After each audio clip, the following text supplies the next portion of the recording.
16 বছরের মেয়েটা 8-7 কাপড় পরে, টাইট কাপড় পরে, আধা ঘন্টা 1 ঘন্টা ধরে সাইজা গুইজা আপনার মেয়েটা আপনার ঘর থেকে বের হয় প্রতিনিয়ত। আপনি বুঝেন না এই অসভ্য মেয়ে কারে দেখাইবার জন্য 1 ঘন্টা লাগাইয়া সাজলো, আর এই অসভ্য মেয়ে রাস্তার কারে দেখাবে? আমনে বাপ বোঝেন না? আমনে ললিপপ খান, হ্যাঁ? আমনে বইয়া সিরা সাবান, আপনি সিরা সাবান, আপনি বুঝেন না? আমনের বেড়ি 1 ঘন্টা লাগাইয়া সাইজা, টাকা আমনের, কাপড় আমনের, মেকআপ আমনের, পাউডার আমনের, ফেয়ার এন্ড লাভলি আমনের, টাকা সব আমনের, রংসায় অটো ড্রাইভার, রংসায় সিএনজি ড্রাইভার, রংসায় রাস্তায় খাড়াইয়া মুতে এমন অসভ্য বখাটে দুশ্চরিত্র যুবক আপনার বেটিরে দেখে আর টিটকারি মারে। এ মুসলমান, এত বড় বেগায়রত আত্মমর্যাদাহীন কেমনে হইনি বাপ বেটা? তুমি কোনো পুরুষ না? তোর স্ত্রী কেন বেটা বাইরে বাইরে হাঁটবে বেটা? বেপর্দা বেটা, তুই বেড হইত না বেটা? চিরানি খাও, ভাত খাইতে পারো না?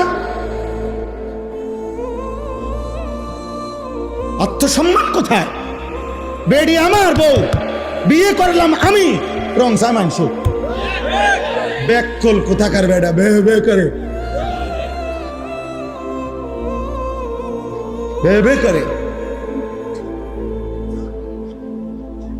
বেগায়রত। সোজা কথা, বেগায়, আত্মসম্মানহীন। এটা স্পষ্ট কিতাবের কথা। আমার কাছে মোটা কিতাব আছে, ওয়ালা তাকরাবুজ জিনা, এই কিতাবের নামে, এটা আরবি কিতাব। ওই কিতাবে আছে ওই পুরুষ আত্মসম্মানহীন, ওই পুরুষের আত্মমর্যাদা নাই। আত্মসম্মান বলতে প্রেস্টিজ নাই ওই পুরুষের, যার স্ত্রী এবং কন্যা বেপন। এ বড়ার মধ্যে কোনো আত্মসম্মান নাই। ভাত খাই আরি ঘুম যাক, ফেসাবে ধরলে ফেসাব করে, ঘুমাইলে হুইয়ালা। এই দূরে আপনি বাতে খাইবেন, আপনার বেডি মানুষে ঘুরবো, আপনার মেয়ে টোটো করিয়া করে, আপনি বইয়া বইয়া বহন খান, চা দিয়া ভিজাইয়া খান, আপনি বহন খান। এবারে গপ মারে, চা তো আনে বইয়া গপ। আল্লাহ রহমতে আপনার তো 3 ফুট বিদেশ। বুঝছি তো কিছে 3 ফুট বিদেশ হলে কিছে? হ্যাঁ হুজুর, আপনার তো আল্লাহর রহমতে একটা বিল্ডিং করছে, 4টা রুম, 2টা বাথরুম, বাথরুম দি সহ টাইলস। আল্লাহু আকবার, কত বড় নিয়ামত! বাথরুমে টাইলস। ওনার পূর্বপুরুষ মাটিতে পেশাব করতো, আল্লাহর দয়া এখন উনি টাইলসে মুতে। আল্লাহু আকবার, আল্লাহ কামিয়াব। আপনি কামিয়াব, আপনি সেরে গেছেন। আপনার হাত মরলেও দুঃখ নাই, আপনি বলতেন পারবেন না যে টাইলসে মুততে আইছি। মুসলমান কি শুনাইল, কি শুনাইলেন মুসলমান? এটা নিয়ে একজন ইমানদারের বলার বিষয়। টাইলস নিয়ে মুসলমান বলবার কথা বিষয় বলেন? আপনি তো বলবেন আখিরাত, আপনি তো বলবেন আপনার সন্তানের ইবাদত, আপনি তো হিসাব দিবেন আপনার ঘরের পর্দা, আপনি তো হিসাব দিবেন আপনার ঘরের মানুষ 6 জন আল্লাহর কোরআন পড়তে পারে কয়জন, এটা বলেন মিয়া। আপনার ঘরের মানুষ 6 জন ফজরের নামাজ পড়ে কয়জন, সেটা বলেন মিয়া। আপনার ঘরে আপনার বউ, ছেলের বউ, মেয়ে মিল্লা মহিলা আছে 8 জন, 6 জন, 4 জন, পর্দা পুশিদা মানে কয়জন? এ মুসলমান, এটা বল, এটা বলো। ভাতের হিসাব দিও না, টাইলস মাইলস দেখাইও না, এটি কিত্তা কও, এগুলো বলো কেন? আত্মমর্যাদা চাই। রাসূলুল্লাহ সাল্লাল্লাহু আলাইহি ওয়াসাল্লামের একজন বিখ্যাত সাহাবী সাদ ইবনে উবাদা, নবীজির সাহাবী, মদিনার আনসারদের সর্দার ছিলেন তিনি। সাদ ইবনে উবাদা, উনি একদিন সাহাবাদের এরকম মজমায় নবীজি বসা, শুধু ফুকু কামড়া, আচ্ছা কামড়া কামড়া কিছু করেন না। সাদ ইবনে উবাদা এই সাহাবী বলতেছিলেন, ইয়া রাসূলুল্লাহ সাল্লাল্লাহু আলাইহি ওয়াসাল্লাম, লাউ রাআইতু রাজুলান মা ইমরাআতি লা দারাবতুহু বিসাইফ। সাহাবী নবীজির সামনে বললেন, ইয়া রাসূলুল্লাহ, আমি যদি 1 মিনিটের জন্য কোনোদিন কোনো পরপুরুষ, বেগানা পুরুষকে আমার স্ত্রীর সাথে দেখি কথা বলতে অথবা দাঁড়িয়ে থাকতে, লা দারাবতুহু বিসাইফ, তরবারির 1 কোপ দিয়া তার কল্লা ফেলাই দিই। আচ্ছা উপস্থিত সাহাবীরা তৎক্ষণাৎ এই নবীজির এই সাহাবীর এই কথা শুনে উনারাও বলে উঠছেন আল্লাহু আকবার। হাদিসে আছে এটা, উনারা সবাই বলে উঠছে, মানে আপনি দেখছুনি বেটার হিম্মত কি, আল্লাহু আকবার বলে উঠছেন। এবার নবীজি বললেন আতাআজাবুনা মিন গায়রাতে সাদ, তোমরা আমার সাদের হিম্মত, সাহসিকতা, আত্মসম্মান বোধ, গায়রত দেখে অবাক হলে শোনো সাহাবারা। নবী বললেন ওয়াল্লাহি আনা আগিয়ারু মিনহু, আল্লাহর কসম আমি মুহাম্মদ সাল্লাল্লাহু আলাইহি সাল্লাম আমি তার চাইতে বেশি আত্মসম্মানওয়ালা, আর ওয়াল্লাহু আগিয়ারু মিন্নি, আর আমার মহান আল্লাহ তার চাইতে বেশি আত্মমর্যাদা। এজন্য কায়নাতে হাদিসের মধ্যে আছে নবী সাল্লাল্লাহু আলাইহি সাল্লাম বলেন এই জমিনে কোন পাপের কারণে, কোন অপরাধ জমিনে হলে আল্লাহ সবচেয়ে বেশি গুসা হয়, আল্লাহর প্রেস্টিজে লাগে, আল্লাহর আত্মসম্মানে লাগে। খোদার কসম নবী বলছে কোন বান্দা জমিনে যখন কোন নারী পুরুষ জিনা করে, ব্যভিচার করে, তো আল্লাহর প্রেস্টিজে, আত্মসম্মানে, আল্লাহর গায়রতের মধ্যে সবচেয়ে বেশি আঘাত লাগে। মালিক আমার বেশি গুসা হয়, মালিক আমার বেশি রাগ হয়। এই জন্য গুসার কারণে নবী বলছেন আল্লাহই তো বিধান, এই জন্য বলছে বন্ধু বন্ধু ওই জেনা করলো, ও ব্যভিচার করলো আমার জমিনে, ওরে খাওয়াইলাম আমি, ওরে পড়াইলাম আমি, এত বড় কায়নাত দিয়ে আমি তাকে লালন পালন করছি, ওরে আমি বলছি তার জন্য আমি হালাল বিবাহের ব্যবস্থা রাখছি, ওরে আমি বলছি তার স্ত্রী আমি ব্যবস্থা করেছি, ওর যৌন চাহিদা আমি আল্লাহ দিয়েছি, ওই নারী আমি সৃষ্টি করেছি, এই পুরুষ আমি সৃষ্টি করেছি, শাহওয়াত আমি সৃষ্টি করেছি, লজ্জাস্থানের চাহিদা আমি সৃষ্টি করেছি, এত কিছু আমার দেওয়া ও আমার জমিনে আমার দেওয়া জিনিস পেয়ে নাফরমানি করলো। আল্লাহর নবীকে আল্লাহ বলছে বন্ধু খবর লাগান, এটা যদি বিবাহিত পুরুষ এবং নারী হয়, এই জিনাকার পাথর মাইরা ফেলেন, পাথর মারে জাগাত পরে আমি বিচার করবো, আবার পরে আখিরাতে। এখন ওয়ালিয়াশহাদ আযাবাহুমা তাইফাতুম মিনাল মুমিনিন, সমস্ত এরকম মজমায় ইমানদার মানুষের সামনে খোলা ময়দানে ওপেন প্রকাশ্যে পাথর মাইরা উগুলার মাইরা ফেলেন। আর অবিবাহিত পুরুষ নারী হলে 100 করে চামড়ার বেত্রাঘাত করেন, যেন এক এক বাড়িতে 100 বছর মনে থাকে। কেন এত? ইসলামী শরীয়তে এর চাইতে কঠোর কোনো শাস্তি নেই, তাফসীরে আছে, চাইতে কঠিন কোনো শাস্তি নেই। ইসলামী হুকুমত, ইসলামী খেলাফতের এটা জিম্মাদার।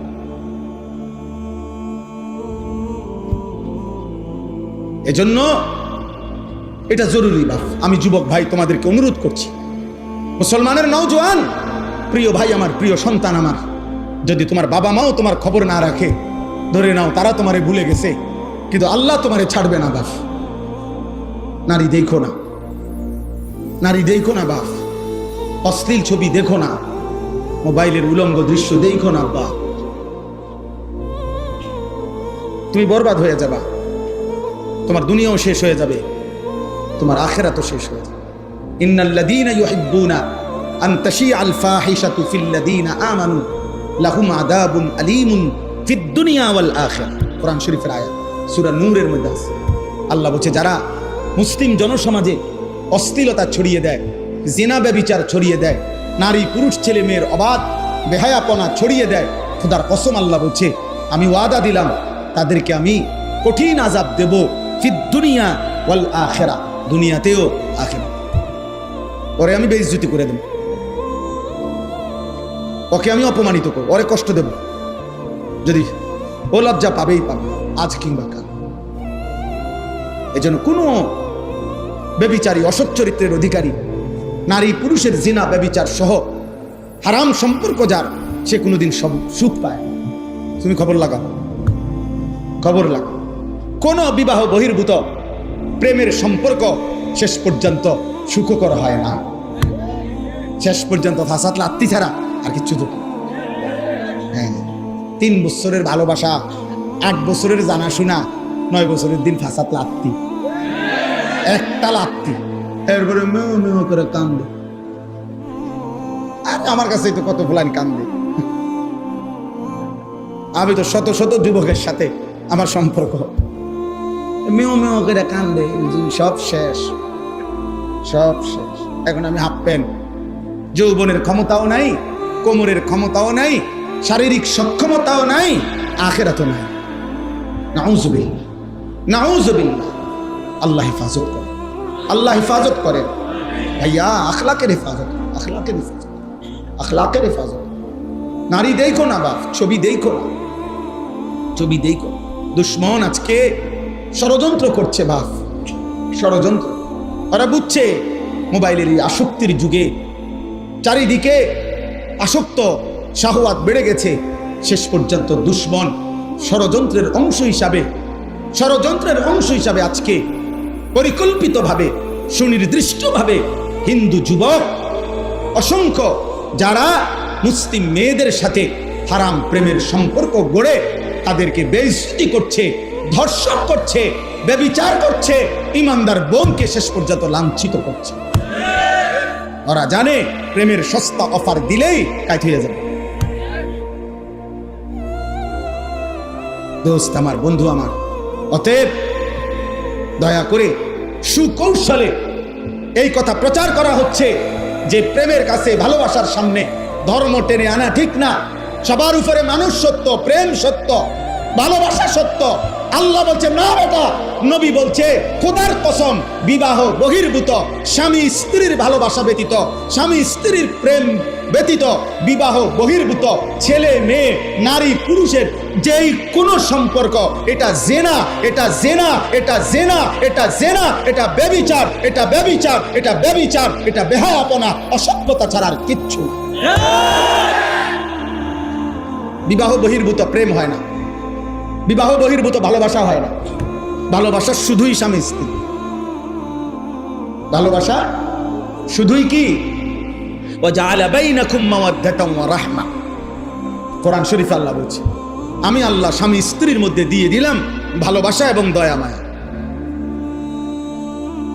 কোরআন শরীফের আল্লাহ আমাদেরকে হেফাজত করে, হেফাজত করে। কিশোর ভাই, নওজোয়ান ভাই, আরেকটু সচেতন হও, আরেকটু সচেতন। এত পাগল হইও না ভাইয়া, এত মাতাল হইও না।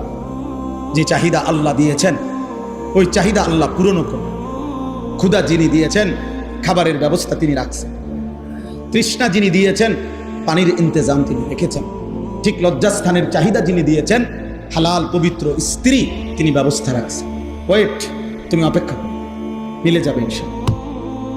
আমার কথা মনে রাখো, এই দোস্তের কথা মনে রাখো। আমি বলি নষ্ট হয়েও না, চরিত্রহীন হয়েও না। আগামী ইসলামের জন্য, আগামীর কালেমার পতাকার জন্য, মাহাদির পক্ষে লড়বার জন্য, দাজ্জালের বিরুদ্ধে লড়বার জন্য ঈমান আমলওয়ালা, আখলাকওয়ালা যুবক তোমরা যদি তৈরি না হও, আল্লাহর দ্বীনের জন্য লড়বে কে? কালেমার জন্য লড়বে কে? বাপ কি বলো ভাই? গাজাবাসী আজীবন শুধু রক্তই দেবে না, মুসলমান আজীবন শুধু মরতেই থাকবে। আজকে তো ৭৭ বছর হয়ে গেছে। 1948 সনে ইসরায়েলের এই বেঈমানরা ফিলিস্তিনের উপরে হামলা শুরু করছে 1948 সালে। আজকে বরাবর ৭৭ বছর, 2025 তুমি হিসাব করে দেখো, আমি হিসাব করে দেখছি ৭৭ বছর ধরে মুসলমান জান দিচ্ছে। আর তুমি নাড়িয়ে দেখো, ছবিয়ে দেখো, তোমার কলিজায়, আমার ভাইদের জন্য, বোনের জন্য, ইমানদারের জন্য তোমার কলিজায় কোনো কামনা আসবে না, মায়া লাগবে না? 1964 সাল থেকে রোহিঙ্গা মুসলমানরা জীবন দিচ্ছে, রক্ত দিতে আজকে প্রায় 60 বছরের বেশি। ওরা আজীবন তাহলে রক্তই দিবে আর আমরা ঘুমিয়েই থাকবো না? 1947 সালে ব্রিটিশ যখন এই উপমহাদেশ থেকে চলে গেছে, তখন এই কাশ্মীর মুসলমানের অঞ্চল, কাশ্মীরকে অমীমাংসিত রেখে চলে গেছে। সে 47-এর পর থেকে আজকে 2025, 78 বছর ধরে কাশ্মীরের মজলুম মুসলমান জীবন দিচ্ছে। অতএব দোস্ত আমার, বন্ধু, নওজোয়ান, আজকে এই ওলামায়ে কেরামের এই পরিষদ থেকে আমরা তোমাদেরকে উদাত্ত আহ্বান জানাই, আগামীর ইসলামের জন্য, মাহাদির সৈনিক হওয়ার জন্য, দাজ্জালের বিরুদ্ধে লড়বার জন্য, পৃথিবীর সমস্ত বেঈমানের বিরুদ্ধে দাঁড়াবার জন্য, ইমানের পতাকা হাতে দাঁড়াবার জন্য তুমি রেডি হও ইনশাআল্লাহ। বলো ইনশাআল্লাহ। 30 বছরের নিচে, 30 বছরের নিচে যাদের বয়স তারা দাঁড়াও, দাঁড়াও নওজোয়ান, বলো ইনশাআল্লাহ, বলো ইনশাআল্লাহ। আল্লাহর জন্য লড়বো ইনশাআল্লাহ, দ্বীনের জন্য লড়বো ইনশাআল্লাহ। আল্লাহ তোমাদেরকে তৌফিক দান করেন, আল্লাহ তোমাদেরকে হিম্মত দান করেন, আল্লাহ তোমাদেরকে কবুল করেন।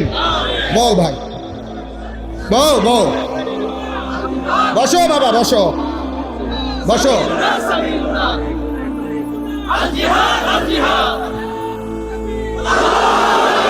পৃথিবীতে কোনো কালেই কোনো খ্রিস্টান, কোনো ইহুদি, কোনো হিন্দু এই পৃথিবীর ইতিহাসে শেষ পর্যন্ত মুসলমানদের সাথে চূড়ান্ত জিহাদে, চূড়ান্ত লড়াইয়ে কোনোদিনও চূড়ান্ত বিজয় শেষ পর্যন্ত টিকতে পারে নাই। গত 2 বছর একটানা ইসরায়েলের বেঈমানরা গাজার মুসলমানদের উপরে জুলুম করে ৭৫,০০০ মুসলমানকে শহীদ করেছে। গাজার মাটির সবগুলো ভবন সমান করে দিছে। মুসলিম মুসলমান একটা রুটির জন্য শত মাইল হাঁটছে। এত অভুক্ত, এত রক্ত, এত জান বিলিয়ে দেওয়ার পরেও আল্লাহর কসম, মুজাহিদিন যারা, গাজার মুজাহিদ, হামাসের মুজাহিদরা 1 সেকেন্ডের জন্য তাদের হিম্মত কমে নাই। তারা এখন আবার তারা মাটির উপরে আছে। মুজাহিদ থামে না, ইসলাম ডুবে না, সূর্য কখনো চূড়ান্ত ডুবে না। এখানে বাংলাদেশে যদিও সূর্য ডুবে গেছে, পৃথিবীর সব জায়গায় কিন্তু সূর্য ডুবে নাই, কোথাও সূর্য উঠছে। বোঝেন নাই? পৃথিবীতে একই সময় রাত হয় না, পৃথিবীতে একই সময় সূর্য ডুবে না। এখানে সূর্য ডুবলে অন্য কোথাও সূর্য ওঠে। আল্লাহর কসম, ইসলাম এমন এক সূর্য যেটা কোথাও যদি কোনো কারণে সাময়িক কিছুক্ষণের জন্য পর্যদুস্ত হয়, কিন্তু অন্য জায়গায় তৎক্ষণাৎ ইমানের সূর্য, ইসলামের সূর্য ঝলঝল করে উঠতে থাকে। এজন্য গাজার মুসলমান যদিও রক্ত দিচ্ছে, আফগানের মুসলমান কালেমার পতাকা উড়াচ্ছে। একই মুহূর্তে পৃথিবী, গাজাবাসী রক্তে লাল, আফগানে ইমানের পতাকা উঠছে। মুসলমান হারে নাই, ইমানদার হারে নাই। মনে রাখো, মদে মাতাল যুবক, নারীতে আসক্ত যুবক, মোবাইল আর অশ্লীল ছবি দেখা ছাড়া যার রাত কাটে না, দিন কাটে না, একটা সেজদাও যে সমস্ত ছেলেরা দাও না, মনে রাখো আমার আব্বা, বাপ, তোমারে ছাড়াও ইসলাম বিজয় হবে, তোমারে ছাড়াও মাহাদি লড়বে, তোমারে ছাড়াও দাজ্জালের বিরুদ্ধে লড়বে, তোমারে ছাড়াও ঈসা নবীর যোদ্ধা বাহিনী লড়বে। কিন্তু হয়তো তুমি কামে লাগলা না, তুমি চলে গেলা জাহান্নামের পথে। ইমানদার নওজোয়ান ঠিকই আল্লাহর জন্য জান দেবে। এজন্য তুমি হও সেই কাফেলার সৈনিক, বলো ইনশাআল্লাহ। তুমি হও ফজরের মুসল্লি, ইনশাআল্লাহ তুমি হবে মাহাদির সৈনিক। হ্যাঁ হ্যাঁ, এটা হাদিসের। ফজরের মুসল্লি যারা, মাহাদির সৈনিক তারা। এই বাংলার মাটিতেও কালিমার পতাকা উড়বে ইনশাআল্লাহ, ইনশাআল্লাহ উড়বে, ইনশাআল্লাহ, ইনশাআল্লাহ। রাসূলুল্লাহ সাল্লাল্লাহু আলাইহি সাল্লাম বলছে, যদি শোনো যে কিয়ামতের আর একদিন বাকি, তবু ইয়াকিন রেখো মাহদি আসবে। ইমানের পতাকা, ইসলামের পতাকা, ইসলামের বিজয় বিশ্বময় উড়বেই উড়বে। এটা হাদিস, এটা হাদিস। হয়তো তুমি কামে লাগবে না, রে তুমি কামে লাগবে না, রে তুমি বেরিয়ে চাইলে আর কি, তুমি নারী দেখে দেখে শেষ হয়ে গেল, তুমি অশ্লীল ছবি দেখে দেখে শেষ হয়ে গেল, তুমি চুল ঠিক করতে করতে হায়াত শেষ, তুমি মোবাইল টিপতে টিপতে হায়াত শেষ, আর কোনো কামে লাগলে না আর কি, এর দূর আর কি। কিন্তু মনে রেখো ভাব, এজন্য আজকে আমি অনুরোধ করছি, আমার ওই কথার থেকে আবারও ফিরে যাই। আমরা অভিভাবক যারা বলছিলাম, একজন পুরুষ, অতএব অভিভাবক হিসাবে আমার অধীনস্থ স্ত্রী, আমার ছেলে, আমার মেয়ে, আমার অধীনে যারা, তাদের ঈমান আমলের হেফাজত কার দায়িত্ব? অভিভাবক। কার দায়িত্ব বলেন না কেন? অভিভাবক। অভিভাবক। 3 বছরের বাচ্চাটা সারাক্ষণ মোবাইল টিপে কেন? তার মা নাই? 12 বছরের ছেলেটা সারাক্ষণ মোবাইল টিপে কেন? কেন তার বাপ নাই? আপনি চিরানি খান, আপনি গাছনি কাটেন, কার জন্য আপনি রোজগার করেন? এত টাকা, এত ঘাম, এত পয়সা আপনি রোজগার করছেন ওর জন্য? কার জন্য বিল্ডিং করলেন? ও তো 1 ওয়াক্ত নামাজ পড়ে না। এই দুশ্মন আপনার জন্য কি উপকারে আসবে? কথা বলেন না। ওই বাপ, আপনি যে আজকে 60 বছর হয়ে গেল, আপনি যে আজকে 30টা বছর ধরে এই বাজারে মাথার ঘাম পায়ে ফেলাইয়া একটা একটা টাকা রোজগার করেন, ব্যবসা করেন, আপনার স্ত্রীও বেপর্দা, আপনার ছেলেও নামাজ পড়ে না, আপনার মেয়েও পর্দা করে না, আপনি এনে বাজারে ঘাম ঝরে আর তারা বইয়া বইয়া টেলিভিশনে ঘরে সোফাত বইয়া তারা নর্তকীর নাচ দেখে, নাটক দেখে, সিনেমা দেখে। আপনার ছেলে এলাকার আরো 2-4টা বখাটের লগে পুরা দমে মোবাইলে উলঙ্গ ছবি দেখছে, আর আপনার ঘাম বাইয়া বাইয়া পড়তেছে একটা একটা টাকার জন্য। এই দুশ্মন যারা, আল্লাহর দুশ্মন, নবীর দুশ্মন, ইমান ইসলামের দুশ্মন, যাদের ওযু নাই, সেজদা নাই, নামাজ নাই, দিন নাই, শরীয়ত নাই, এদের জন্য যে আপনি এত কষ্ট করলেন, এরা আপনার দুনিয়ার কি কাজে আসবে, আখিরাতের কি কাজে আসবে?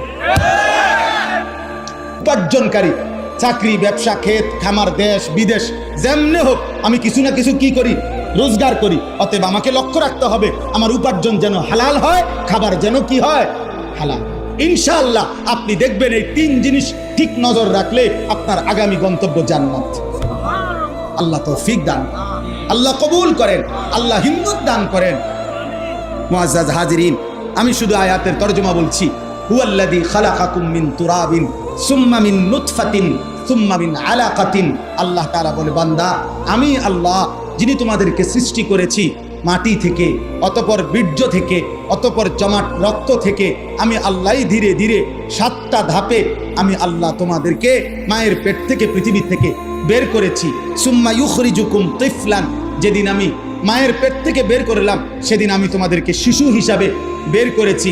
সুম্মা লিতাবলুগু আশুদ্দাকুম, ধীরে ধীরে আমি তোমাদেরকে পূর্ণ শক্তিতে পৌঁছাইছি, মানে যৌবন কাল দিয়েছি। সুম্মা লিতাকুনু শুয়ুখা, অতঃপর আমি তোমাদেরকে বৃদ্ধ বানিয়েছি।